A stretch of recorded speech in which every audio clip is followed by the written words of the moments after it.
In the first video in this series, I explained that better health is possible, that the poor health that you might be suffering is not your fault, that it's something to do with the environment that's changed in the last 100 years.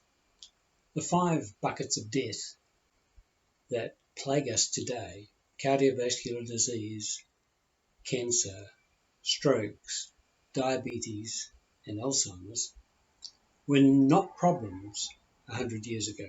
Something has changed since your great-great-grandma's time. So what is that? The most obvious thing to do is to look at what we're eating. Think about what's in your shopping trolley. You go to the supermarket and you buy your weekly groceries. Your trolley is full. Take out all the things that are tinned, frozen, packaged in a square pack that means it can sit on the shelf for months and months and months. Take out any of the modern breads. Take out the ice cream. Take out any of the fake food, the vegetable oils, the seed oils. Take out all the soft drinks. So what are you left with? You're left with meat and vegetables and fruit, dairy foods like eggs and cheese. All the modern foods in that trolley are the displacing foods of modern commerce. President Ronald Reagan appointed Charles Everett Koop as his Surgeon General. Koop was famous in the United States in the 1980s for his work separating co-joined twins. As Surgeon General, Koop became very interested in what causes modern diseases, and he identified in particular smoking and campaigned vigorously to have the United States become a smoke-free society by 2020. And during his time as Surgeon General, there was a great deal of political and industrial agitation against his campaign to reduce smoking in the United States. Koop said that we are killed by the toxins and poisons in our environment. He also said that wherever you find the poison of a snake, somewhere there is a snake. He was particularly thinking about buying tobacco and alcohol and other illicit drugs and also medicinal drugs.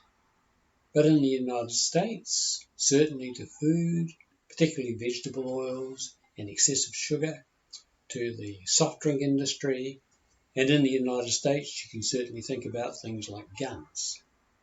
We purchase the things that cause our ill health. Now, most of these things were not available to our great-great-grandparents. That's significantly part of what's changed in the last 100 years.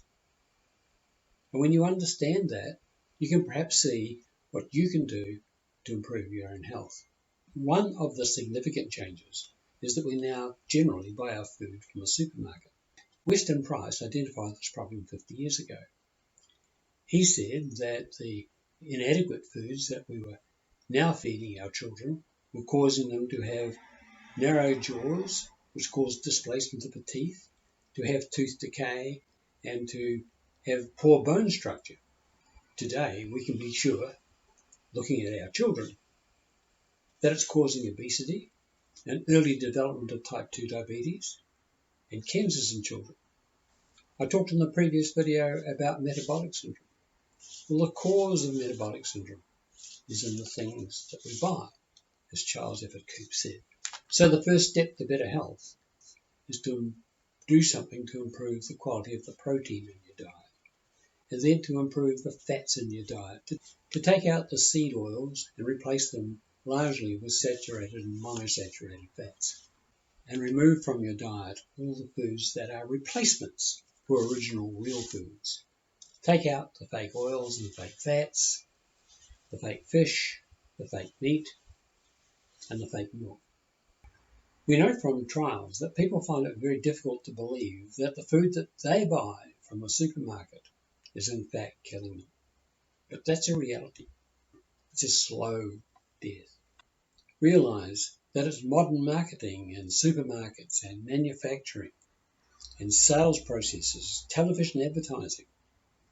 And it's only your own awareness of that that makes it possible for you to reverse that process. You need to understand that we live in an unhealthy environment, and you can't expect government or the doctor to fix that for you. It's very unlikely that any government is going to work against the commercial forces that make the food environment that you live in unhealthy. You have to combat that with your own knowledge. It's certainly true that most of us want to be healthy. In the United Kingdom, Dr. David Unwin has been remarkably successful in his medical clinic in reversing type 2 diabetes for many, many people. And he says that in his experience, when people understand the issues, and he offers them the choice of lifelong medication or changing their lifestyle and their diet, not a single person chooses the medication. And so it is for you. But you have to, first of all, educate yourself and maybe educate your doctor. In 2010, an Australian doctor specialising in aged care told me that far too many people leave 10 years of healthy life on the table, that they suffer from ill health for 20 years and die at least 10 years too early. Professor David Sinclair, who now works at Harvard University, tells us that he thinks that far too many people leave at least 14 years on the table. So what can we do to reverse that? Our poor health begins at least 20 years before we realise it. The problem is to do with your diet and your lifestyle, and perhaps with the general environment in which you work and live. It's an environmental problem. It's not something the doctor can be expected to help with. It's because your metabolic system is breaking down. They call it metabolic syndrome.